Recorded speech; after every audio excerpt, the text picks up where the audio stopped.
warahmatullahi wabarakatuh. Salam jumpa pemirsa televisi edukasi dimanapun Anda berada. Senang sekali saya Fatanisa dapat menemani adik-adik semua dalam siaran pendidikan interaktif.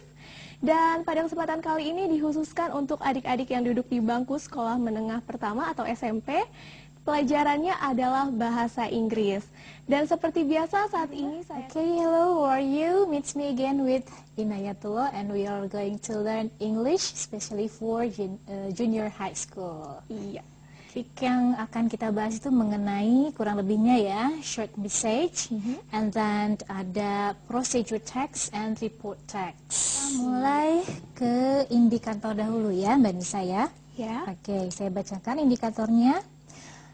Mengidentifikasi rujukan kata atau reference words, gagasan utama atau main idea, and then gambaran umum atau isi teks atau general idea, dan informasi rinci dalam teks fungsional pendek berbentuk short message and procedure text and report text. Nah, jadi fokus kita kali ini akan membahas short message and then procedure and report text. Nah, untuk short message ini biasanya kita temukan dalam SMS ya, karena teksnya itu adalah fungsional, artinya bisa digunakan dalam daily conversation or daily life ya, jadi kehidupan sehari-hari kita. Kemudian procedure, apa itu procedure, and then report text kita akan bahas dulu ya seperti apa.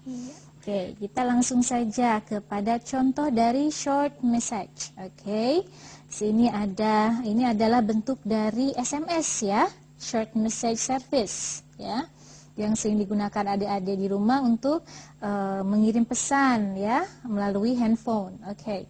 Sini ada message, artinya pesan, kemudian clear itu adalah hapus, kemudian add to contact, kontaknya itu ditambahkan, kemudian call, panggil ya. Nah, ini adalah headingnya. Headingnya itu biasanya berupa tanggal atau date ya. Ini dikirimnya pada tanggal 23 Agustus ya, 23rd of August to 2011 ya, pada jam 2:10 p.m. jam 2 lebih 10 siang ya. PM artinya postmortem. Okay, let's see about the content of the message. Rudy, we're outside the school sport hall. Thanks if you're going to be late. If you're not coming, we'll go in now and join the extracurricular activity without you. Rayhan, send. Nah, ini send itu artinya optionnya apakah mau dikirim atau tidak. Oke, let's see. Di sini Rudy ini adalah recipient atau penerima pesannya. And then let's see the contentnya adalah we're outside the school sport hall. Dia menginformasikan bahwa kita sedang ada di luar Gedung olahraga. Ya, gedung olahraga ya. Text if you are going to be late. Oke, kirim pesan jika kamu akan terlambat. If you're not coming, jika kamu tidak datang, we'll go in now, kita akan pergi sekarang, and join the extracurricular activity, dan bergabung atau ikut kegiatan ekstrakurikuler tanpa kamu, without you ya. Rayhan. Nah, di sini Rayhan ini adalah sender atau pengirim pesannya. Nah, biasanya bentuk teks dari short message itu harus singkat, padat, jelas, dan lugas ya. Ini sudah mencakup semuanya. And then, nah, yang biasanya yang ditanyakan adalah tujuan dari si pengirim, kemudian informasi detail yang akan ditujukan kepada si resipiennya, si penerimanya, apa saja gitu ya. Oke, untuk itu kita langsung saja ke bahasan soal ya, pembahasan soalnya. Dan sebelumnya mungkin ada gambar-gambar terlebih dahulu ya, Bu. Ini ada relevant vocabulary that relate to the topic ya, atau the short message tadi ya. Oke, ada outside artinya di luar ya. Kemudian ada school sport hall artinya gedung olahraga sekolah. Oke. And then ada activity, artinya aktivitas. Kemudian, oke, Tadi ada join, artinya bergabung atau ikut, ya. Kemudian ada extracurricular. Nah, extracurricular adalah kegiatan ekstra atau tambahan di luar jam pelajaran sekolah. Iya. Okay, you've seen some relevant vocabulary. So let's continue to the exercise, yeah, that relate to the short message. Okay. Saya bantu baca. Okay, number 1. From the text we know that Rayhan Okay. A is going to be late, Mhm. B is not in the school sports hall, or C is joining the extracurricular activity, D is not coming to the school sports hall. Oke, nah kita lihat yang A is going to be late. Nah, Rayhan, tadi yang Rayhan itu adalah si sendernya apa resipiennya nih? Ya, kita lihat dari short message Naskahnya, tadi, ya. ya, Rayhan adalah sendernya. Jadi yang mengirim pesan kepada Rudy. So dia sedang di luar sekolah, di luar gedung olahraga sekolah, ya. Text if you're going to be late. Ya, SMS bila kamu akan telat. If you're not coming, we'll go in now and join the extracurricular activity without you. Jadi intinya adalah yang terakhir, ya. We'll go in now and join the extracurricular activity without you. Jadi dia akan pergi dan bergabung atau ikut kegiatan ekstrakurikuler tanpa kamu. So ini adalah inti dari pesan tadi. Nah, so let's check into the options. Yang A is going to be late, I think is not correct answer. Kemudian, ya, okay. Kemudian yang B is not in the school sport hall, sedang tidak ada di gedung olahraga, betul, tetapi kontennya atau makna main idea-nya bukan di sana, ya. Sebetulnya dia mengirim pesan agar dia agar memberitahu Rudy bahwa dia akan mengikuti kegiatan ekstrakurikuler. So we find that yang C is joining the extracurricular activity. Itu bergabung pada kegiatan ekstrakurikuler. So we find the answer in C, ya. Ini adalah jawaban yang tepat, ya, untuk Soal nomor 1. Is joining the extracurricular activity. Itu jawaban ini ada pada kontennya atau main idea-nya ada pada message yang terakhir, ya, bahwa dia tidak bisa menunggu dia lama. Kalau misalkan datangnya telat, dia akan ikut ke kegiatan ekstrakurikuler tanpa Rudy, seperti itu. Jadi beberapa hal yang perlu diperhatikan dalam short message tadi diantaranya adalah siapa sendernya, resipiennya siapa, iya. Kemudian konten dari isi, ya, ya. main idea-nya itu seperti apa, itu sebenarnya harus diperhatikan. Oh iya. Iya. Oke, let's see, ya. Nah, ini ada informasi rinci atau supporting details, ya. Supporting details atau informasi rinci, ya, kalimat-kalimat penjelas. Oke, untuk memahami informasi rinci pada suatu teks yang harus adik-adik ketahui bahwa yang pertama yang harus adik-adik lakukan adalah pertama, read more accurately the information from the text given. Jadi baca dulu lebih akurat informasi-informasi yang lebih akurat, maksud saya, dari teks yang diberikan. Nah, jadi biasanya itu menggunakan metode scanning. Dibaca lebih detail dari A sampai Z, dari awal sampai akhir, ya. Kemudian yang kedua, some of the detailed information questions will ask you to judge some statement taken from the text. Nah, ada beberapa informasi yang detail, ya, yang ditanyakan.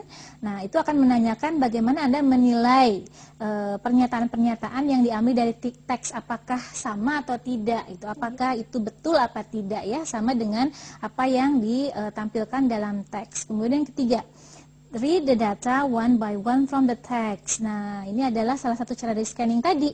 Jadi harus membaca data atau informasi satu persatu dari teks, ya. Kemudian yang terakhir adalah comprehend the sentence by using the synonym of those words so they will not change the meaning of the sentence. Nah, pahami kalimat dengan menggunakan sinonim. Nah, sinonim adalah persamaan kata, ya. of those words, so they will not change the meaning of the sentence. Jadi tidak akan mengubah arti dari kalimat atau teks tersebut. Iya. Gitu. Dan sudah ada penanya melalui telepon, Bu Inayah? Boleh, silakan. Oke, kita sapa. Halo, Televisi Edukasi. Dengan siapa di mana? Dengan Mela di Padang. Iya, dengan Nela di Padang. Silakan pertanyaannya, Nela. Kenapa kalau mengirim suatu undangan harus memakai kata kerja dua? Oke, cukup jelas Ibu pertanyaannya. Mengapa bila mengirimkan undangan harus menggunakan kata kerja kedua? Kata kerja kedua. Verb, ya. Oke. Terima kasih, Mela.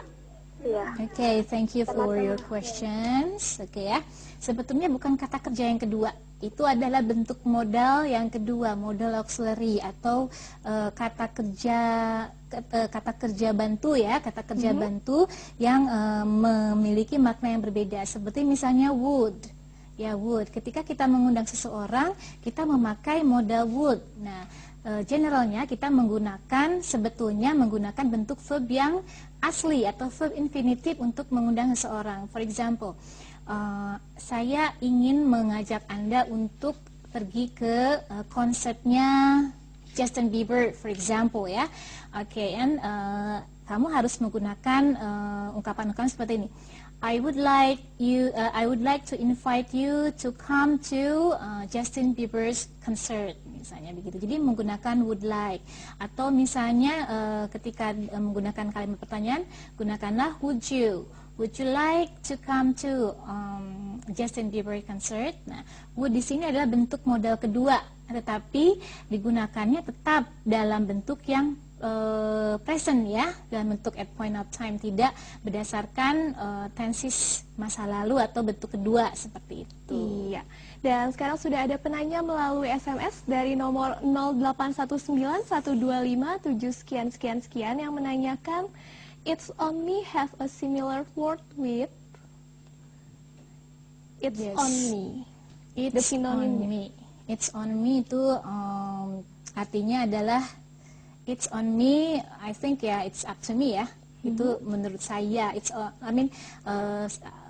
me means it's up to me. Apa ya? Maksudnya terserah saya gitu loh ya. Saya yang menentukan begitu. Oke, cukup jelas ya adik-adik di rumah. Dan sebelum kita melanjutkan pembahasan kita pada hari ini, mari kita saksikan tayangan yang satu ini.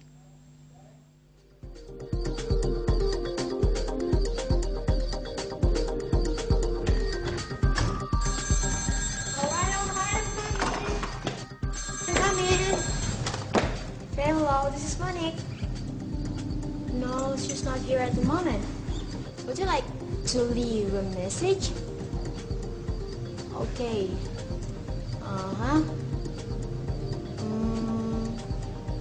Okay, got it.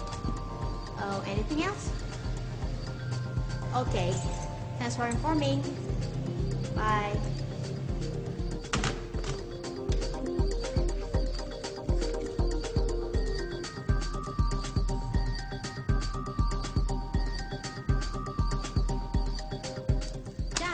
Now to wait for my friends.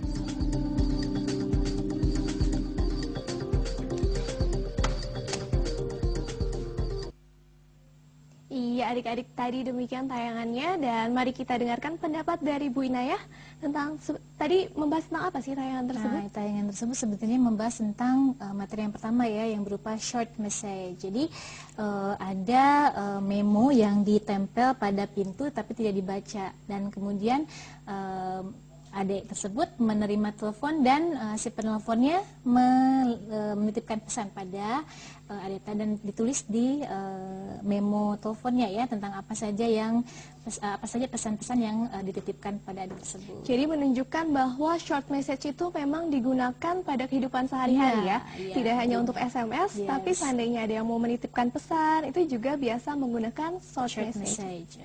Oke, kita lanjut ke pembahasan berikutnya Ibu. Kita lanjut kepada pembahasan yang kedua, yaitu tentang prosedur ya. Ini adalah kita akan membahas contoh dari procedure text. Oke.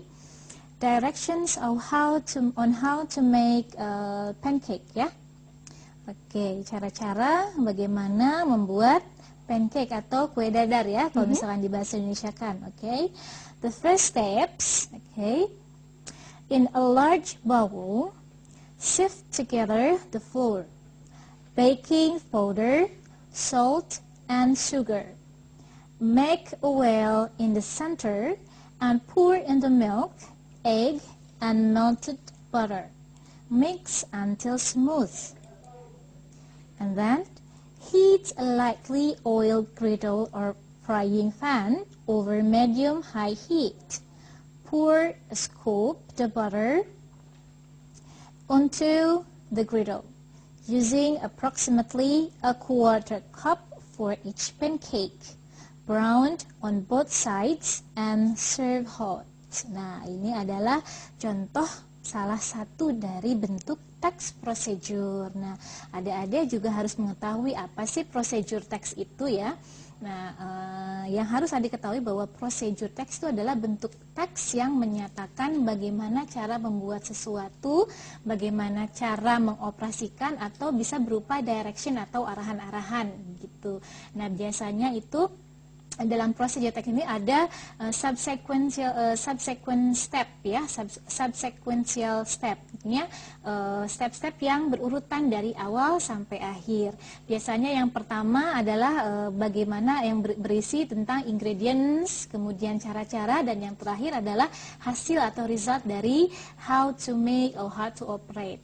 Begitu. Itu adalah jenis dari prosedur teks. Nah, di sini contoh yang tadi kita baca ini adalah how to make something. Jadi how to make pancakes. Bagaimana membuat sebuah kue dadar. Nah, ini adalah berupa direction on how to make ya. Oke, kita translate ya one by one. Oke. Yang pertama adalah but before we translate, I think it's necessary for us to know or recognize some vocabulary related to the text. Iya, ada beberapa kata-kata mungkin yang baru untuk teman-teman di rumah ya, Miss. Di sini ada large bowl, ada flour, ada melt. Nah ada large bowl itu artinya mangkok yang besar ya. Kemudian ada flour, artinya tepung. Kemudian ada melted butter, itu mentega yang dilelehkan ya, sudah dilelehkan. Kemudian ada juga griddle. Nah, griddle itu adalah wajan yang ceper, ya. Nah, seperti yang terlihat pada layar. Kemudian ada scoop. Scoop artinya sendok ya, sendok yang besar. Biasanya digunakan untuk mengambil mentega atau sejenisnya ya. Ice cream. Ice cream ya, gitu ya. Go back to the direction on how to make pancakes. Step yang pertama itu berupa ingredient, kemudian cara-cara yang sangat masih baku sekali ya. In a large bowl, pada mangkok yang besar, sift together the flour, baking powder, salt, and sugar. Nah, adukkan atau ayak ya secara bersamaan tepung. Kemudian baking powder itu adalah pengembang ya, pengembang kue ya. Kemudian salt, garam, dan gula. Kemudian make a well in the center. Nah, buatlah lubang di tengah. Dan pour in the milk. Nah, taburkan atau tuangkan susu ya, ketuangkan susu, kemudian telur dan melted butter dan mentega yang sudah dilelehkan. Kemudian mix until smooth, kocok sampai merata atau sampai lembut. Ya. Kemudian yang keduanya, proses sampai menuju complete atau hasilnya. Heat a lightly oiled griddle. Nah, panaskan minyak dengan pelan ya, oil griddle or frying pan over medium high heat ya, pada wajan yang ceper atau wajan biasa ya, sampai medium high heat ya, panas yang sedikit atau agak panas ya. Kemudian pour or scoop the butter onto the griddle. Nah, taburkan atau ambil ya, atau colek ya, atau ambil butter onto the griddle. Mentega ke dalam dan tuangkan ke dalam wajan yang ceper tadi. Kemudian using approximately a quarter cup for each pancake, menggunakan sekitar seperempat what is it? Gelas, bukan gelas ya, cup itu seperti gelas apa sih namanya ya? Cup for each pancake ya, seperempat gelas untuk masing-masing kue dadar. Kemudian brown on both side and serve hot. Ya, jadi sampai coklat gitu ya, masak sampai coklat kedua sisinya dan hidangkan selagi masih panas. hangat. Ya, selagi panas ya. Itu ya artinya. Oke. So, nah kita lihat, kita langsung ke soal ya yang berhubungan. Oke, number 2, the text is about. Oke, teks tersebut tentang apa nih ya? Nah, yang A, let's check.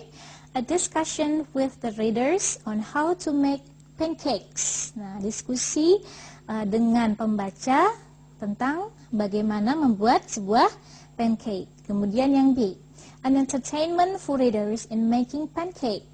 Jadi hiburan untuk pembaca dalam membuat pancake atau kue dadar. Kemudian yang C, an advice to the readers about pancake. Nasihat ya kepada pembaca tentang kue dadar. Kemudian yang D, a method on how to make pancake. Cara-cara, method itu cara bagaimana membuat pancake. So what do you think? Oke, kita sudah tahu bahwa prosedur itu tentang bagaimana cara. Ya, so kita lihat clue-nya sudah ditemu tentang method, ya, bagaimana membuat sebuah pancake. So the answer is D. Oke. Dan selain membuat cara-cara, langkah-langkah di sini kan membuat suatu hidangan makanan. Iya. Biasanya teks prosedur itu digunakan untuk apa lagi? Bisa untuk bagaimana kita mengungkapkan direction, ya, bagaimana kita misalnya ketika kita menanyakan arah atau lokasi itu bisa menggunakan jenis text procedure. Dan cirinya adalah diawali dengan verb, ya, verb pertama atau verb infinitive. Misalnya go straight on and then turn left and then turn right and etc. Itu kemudian selain how to make, how to operate. Bagaimana kita mengoperasikan benda ya yang isinya berupa manual dan sebagainya. Itu bisa menggunakan jenis text procedure. Oke. Oke, kita lanjut saja kepada gambaran umum teks ya. Nah, gambaran umum teks itu biasanya berupa garis besar. Artinya informasi yang merupakan garis besar atau inti dari teks. Kemudian intisarinya, nah ini tadi ya, intisari sama garis besar sebenarnya hampir sama ya. Kemudian topik, nah bisa juga mengenai topiknya. Kemudian pokok isi bacaan, pokoknya juga ya, main idenya.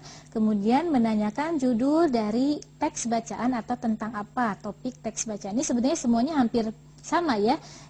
Yang namanya gambaran umum biasanya berupa garis besar atau inti dari teks itu seperti apa. Begitu. Iya, kita langsung saja ke soal berikutnya ya Bu ya. Oke. Ini adalah bentuk dari surat ya, letter. What is it? I don't know whether it is a short message or just a letter.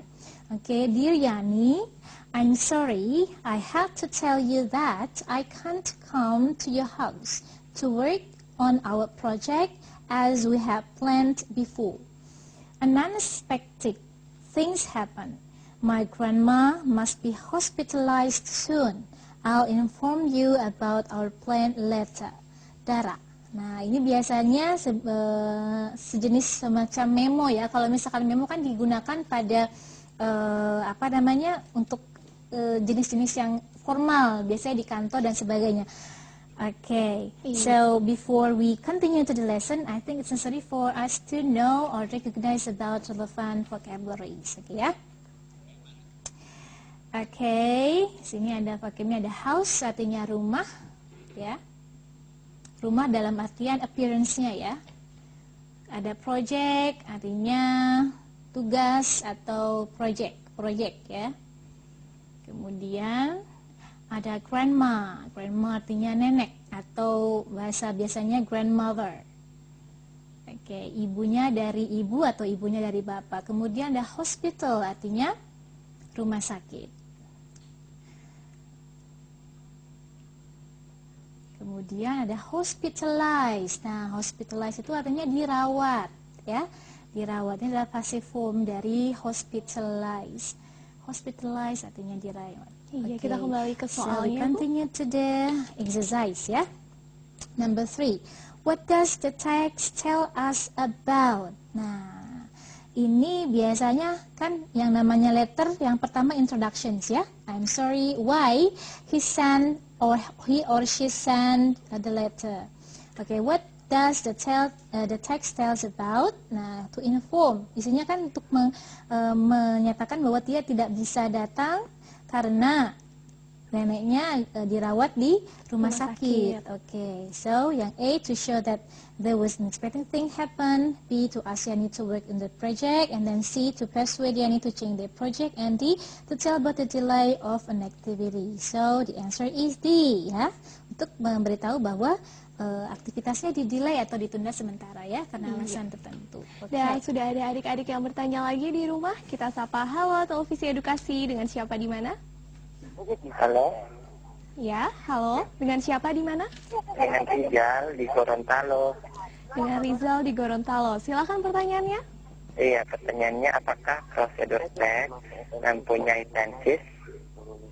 Oke, cukup jelas, Bu? Cukup jelas. Terima kasih, Rizal. Oke, prosedur teks itu tenses yang digunakan sebenarnya masih sangat dasar sekali. Artinya tidak ada tenses karena dia at point of time dan bisa kapan saja dilakukan. Maka yang digunakan adalah verb base-nya atau base verb-nya, ya, verb yang dasar. Nah, biasanya ada pada awal dari kalimat. For example, if you want to make an egg, ya, omelet, omelet, kamu akan mendidihkan dulu minyak, ya, minyak gorengnya. So the first step is heat the oil. Heat the oil. Ya, heat the oil, not you heat the oil. Jadi tidak menggunakan subjek, tapi langsung ke verbnya, verb yang intinya, ya, verb yang rootnya atau dasarnya sekali, tidak berhubungan dengan tenses past tense, present dan sebagainya. Itu yang namanya prosedur teks karena bisa digunakan kapan saja, sekarang, besok dan selanjutnya, begitu. Iya.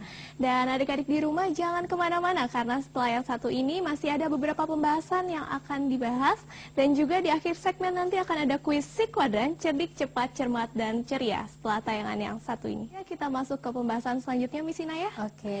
Iya. Kita lanjut ke bagian sub pokok dari ini, ya, teks, ya, yang membahas tentang informasi faktual. Nah, faktual itu kan fakta, informasi itu adalah rincian atau data, ya. Oke. Nah, apa sih yang dimaksud dengan informasi faktual? Ya, kita harus tahu dulu, adik-adik, informasi faktual ada informasi yang ditanyakan tertera, jelas dalam teks, diperoleh dengan cara melihat sekilas atau membaca dengan cepat. Nah, informasi faktual itu didapatkan dengan cara membaca cepat atau membaca sekilas. Kalau dalam bahasa Inggris adalah skimming, ya, dimaksud dengan skimming. Kalau tadi kan kita ketika mengetahui inti dari ini kita menggunakan metode scanning. Jadi membaca awal satu-satu dari awal sampai akhir. Nah, untuk mendapatkan informasi faktual kita menggunakan teknik skimming atau membaca cepat, ya. Oke, kemudian yang kedua merupakan jawaban pertanyaan dengan kata tanya. Nah, ini informasi faktual biasanya menanyakan siapa, ya, who, and then where, di mana, kemudian when, kapan, kemudian what, apa, and how, bagaimana. 5W1H. Biasanya dikenal dengan 5W1H, ya. Itu biasanya menanyakan tentang informasi faktual yang ada pada teks. Oke, kita lanjut saja. So, ini ada teks, ya. Teks tentang yang menanyakan tentang informasi faktual. Oke. I read or you read? Maybe I'll read the question. Okay. I read the text. Okay, first. The coconut palms are grown throughout the tropical world. They are for decorations as well as for its many culinary and non-culinary uses. Every part of the coconut palm has some human uses. The coconut meat is edible and used with hot water or milk. Coir, or the fiber from the husk of the coconut, is used extensively in horticulture. Oke, kita bahas dulu ya vocabulary yang relevan, yang harus ada diketahui tentang teks ini. Oke. Ada coconut palms. Ini adalah pohon palm ya. Pohon kelapa. Oke, pohon kelapa, palm ya. Kemudian ada decorations, dekorasi. Kemudian ada culinary. Culinary adalah sesuatu kata benda ya, sesuatu yang berhubungan dengan masakan ya, atau makanan. Kemudian ada husk, artinya husk itu artinya apa ya? Hasil kelupasan kulit ya, hasil kelupasan. Kemudian ada horticulture, artinya pertanian. Oke, itu saja mungkin. Oke, kita langsung saja ke soalnya ya. Iya. What is the main idea of the paragraph? Nah, kalau kita berbicara dengan main idea, berarti yang harus digunakan adalah bisa previewing, bisa scanning ya. Oke, main idenya kita lihat jawaban yang betul ya dari pertanyaan di situ adalah yang A. The coconut has a lot of advantages. Okay, the coconut palms are grown throughout the tropical world. They are for decoration as well as its many culinary and non-culinary use. Nah, ini ada pada kalimat yang kedua, many culinary and non-culinary uses. Kegunaan kulineri atau masakan ya, untuk makanan, dan kegunaan yang tidak berhubungan dengan masakan atau makanan. Oke. Kita langsung ke pengertian dari main idea. What is main idea? Main idea is the central thought of a passage and it helps readers to remember important information from the text. Nah, jadi main idea adalah inti pikiran utama, pikiran pokok ya kalau dalam bahasa Indonesianya ya, pikiran pokok dari bacaan, dan ini membantu membaca untuk mengenal informasi-informasi penting dalam teks tersebut. Oke, itu adalah pengertian dari main idea. Oke, dan kita lanjut pembahasan soal selanjutnya, Bu. Oke, I think Nisa, would you please read this? Okay. Okay. People who drink alcohol usually find they have to make many trips to the bathroom. That's because alcohol decreases the kidney's ability to absorb water. About 10% of the alcohol is removed through urination and breathing. The life processes that rest of the alcohol, breaking it down into acetic acid, water, and carbon dioxide. It takes the average person 1 hour to rid his body of a 12 ounce can of beer, but if more beer than that has been consumed during that time, the body will fall behind. Okay, kita langsung ke vocabulary that relevant to the text. Okay, let's see then. Ada bathroom, artinya kamar kamar mandi. Ada kidney, artinya ginjal. Okay, kemudian ada absorb water. Absorb artinya menyerap, menyerap air ya. Fungsi dari ginjal adalah menyerap air. Kemudian ada breathing. Breathing artinya bernafas. Okay, that's all I think ya. Yes, kita go back to the exercise ya. Number 7. What is the main idea of the paragraph? Nah, main idea-nya apa sih ya? Nah, main idea adalah pikiran pokok dari teksnya. Biasanya sih sebenarnya ada pada, kalau dalam teks bahasa Inggris biasanya ada pada awal kalimat, maka menggunakan metode previewing. Tetapi ada juga yang harus menggunakan metode scanning, dibaca dari awal sampai akhir. Untuk yang teks yang pendek ya. Kalau misalnya untuk yang panjang, sepertinya previewing is the best method to find the main idea. Okay, let's take the answer. Jawabannya adalah B. Those who drink alcohol will go to the bathroom more times. Nah, kenapa? Okay, let's see. Mana cluenya? Nah, people who drink alcohol usually find they have to make many trips to the bathroom. Nah, jadi kita menggunakan metode previewing, artinya membaca pada awal kalimat dari teks. Nah, itu fungsinya untuk membaca jika adik-adik menemukan bentuk teks yang panjang. Kecuali kalau misalnya kita menemukan teks yang pendek, kita bisa menggunakan metode scanning, dibaca dari awal sampai akhir. Itu biasanya terdapat pada tengah-tengah, awal atau terakhir ya. Oke. Nah, kita lanjut kepada indikator yang selanjutnya. Menyusun kalimat acak menjadi teks yang padu berbentuk procedure text. Nah, ini adalah bentuk soal yang menyusun ya, arrange the words into a good sentences. Oke. Ini masih acak ya, masih random sekali. Oke, let's read one by one. I'm first and then second your turn ya. Okay. Again, the first one. She sewed the clothes carefully using a sewing machine.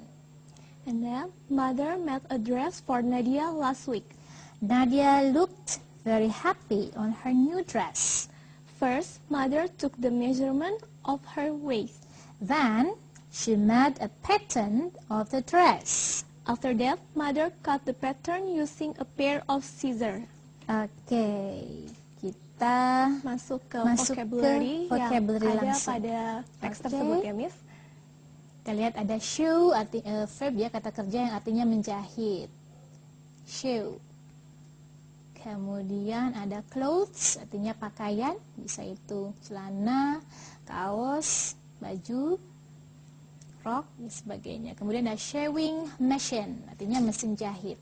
Itu masih traditional machine ya. Nah, ini adalah lebih modern ya, more modern. And then waist, artinya pinggang. Itu adalah bagian yang diukur dahulu ketika menjahit. Kemudian ada pattern of dress, itu pola bajunya seperti apa. Oke. Kita kembali ke soal. So the question is, arrange these sentences into a good paragraph. Oke, kita lihat. Nah, ini semuanya dari berawal dari dua ya. Kita lihat ya. Mother made a dress for Nadia last week. Nah, ini adalah kalimat yang sudah betul ya awalnya. Kemudian kita lihat lagi jawabannya. Yang betul adalah yang C. Oke, first mother took the measurement of her waist. Nah, ini adalah cara-cara bagaimana dia menjahit sebuah baju. Kemudian yang 5, then she made a pattern of the dress. Kemudian dia membuat pola bajunya. Kemudian yang 6, after that, mother cut the pattern using a pair of scissors. Setelah itu, ibu menggunting pola yang menggunakan sepasang gunting ya, gunting saja sebenarnya. Karena gunting itu memiliki pattern yang kembar, maka dibacanya a pair of scissors. And then she sewed the clothes carefully using a sewing machine. Dia menjahit pakaian secara hati-hati menggunakan mesin jahit. And then the last is, Nadia looked very happy on her new dress. Nadia terlihat sangat senang ketika melihat baju barunya yang sudah dijahit sama ibunya. Dan ya. saat ini sudah ada pemirsa yang bertanya melalui SMS dari nomor 08575521 sekian yang menanyakan cara mudah menghafal vocabulary dalam persiapan ujian. Iya. Cara mudah menghafal vocabulary untuk persiapan ujian. Cara mudah menghafalkan vocabulary. Nah, kita pasti kalau namanya ujian, kita harus tahu dulu indikator atau kisi-kisi yang diberikan oleh sekolah ya, apa saja. Nah, kalau misalnya kita harus Kalau misalnya adik-adik sudah tahu tentang apa teksnya dan konteksnya tentang apa, maka otomatis adik-adik harus mengetahui atau menghafalkan vocabulary yang relevan dengan kisi-kisi yang diberikan oleh sekolah atau guru ya, guru yang bersangkutan, guru bahasa Inggris yang bersangkutan. Ketika misalnya membahas tentang procedure text, how to make a cake, ya berarti vocabulary yang harus dihafalkan adalah tentang masakan, alat-alat masak dan sebagainya. Seperti itu mungkin. Jadi juga harus rajin-rajin membaca dan memperhatikan konteksnya seperti apa gitu. Iya, sangat menarik sekali pembahasan kita pada hari ini.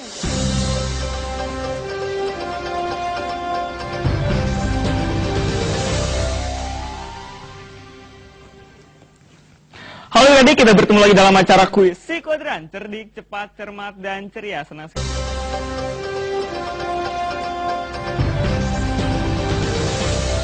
Dan langsung saja kita masuk kepada kesimpulan dari pembahasan pada kali ini. Kesimpulannya kita kan tadi sudah membahas tentang short message, procedure, and report ya.